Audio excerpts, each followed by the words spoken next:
mom says you're dating Amber Patterson. I don't know if I would call it dating exactly. Gross. Eric was really great because he brought his own stuff as well, which was very helpful. But every single time we put that camera up, I'm like, might be our last day. I don't know. I love your mug. It just must be said. Your bitchin' mug.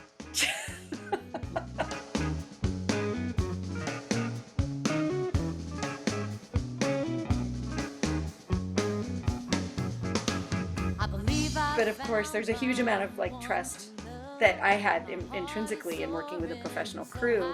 It's just a question of what is the aesthetic choice that you're going for, and trying to figure out what that vision is on day 2 of a feature shoot. At what point did you know? What did you process? Because I'm curious because I knew you had some time in between and it was a process, but how long into the road trip were you like, all right, I've seen something, we're making something?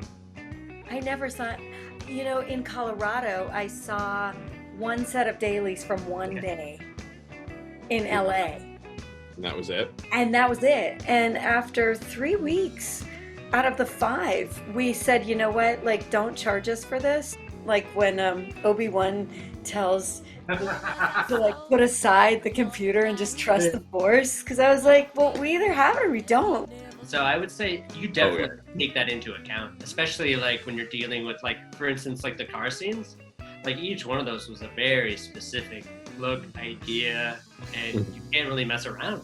Just talking specifically about the nighttime driving poor man process shots. The first one in Utah, we had to shoot as if they were having a night like we really had as a crew, where they were driving forever in those big western highways with no light whatsoever. Then the shots in New Hampshire, we had to shoot in a garage and make them cut back and forth with things that we had actually shot on the New Jersey Turnpike. Yeah, as far as the driving and the night stuff goes, I remember the first poor man's process thing we did in Utah. I remember we were shooting, I believe it was just coverage through the windows on each of the characters. And I'm sure what we did is we probably just had light panels at the front and one in the back and headlights passing by every once in a while, that kind of thing. Yeah, all those bright lights, that's just headlights. And those would just go on and off. So for the most part, it was just the lights that were inside the car. In sound design, of course, we did a lot to create car bys and truck bys to give a sense of being on an interstate. The setup in New Hampshire, it looked more involved to me. I don't know if it was, but I remember that you guys were also creating wind. That was another element. So, there was so many elements, we fixed one thing, then we add another thing, and then that hits the fan, who I think was hitting gels, I think I remember, so we were trying to figure that solution. Yeah, I remember just Brett and I sitting in the back of the truck, doing light cues and turning on fans and... Oh, I forgot, we had the car shakers too. We had to keep coordinating that, a little less bumpy road. It's a good road this time. Your sons were probably out there pushing on the truck, huh? Emotionally, as far as the story, it's sort of the moment when the two women are kind of having a small opening, and there's a shot where it's looking from Allison's point of view down to Michelle asleep, curled up, and she's meant to be kind of childlike, and it's sort of a moment of sympathy for this girl that Chloe had hated.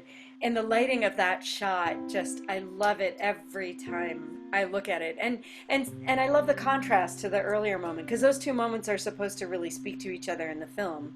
The warm, cool, the teal and orange color scheme of the whole production design, really live in those two moments in the lighting choices. You guys achieved a really specific look. And I feel that added to the whole overall just aesthetic of the movie in general, the quality of light, just making everything feel natural, just feeling you're just watching, going through somebody's photo book in a lot of ways, but just seeing it play out.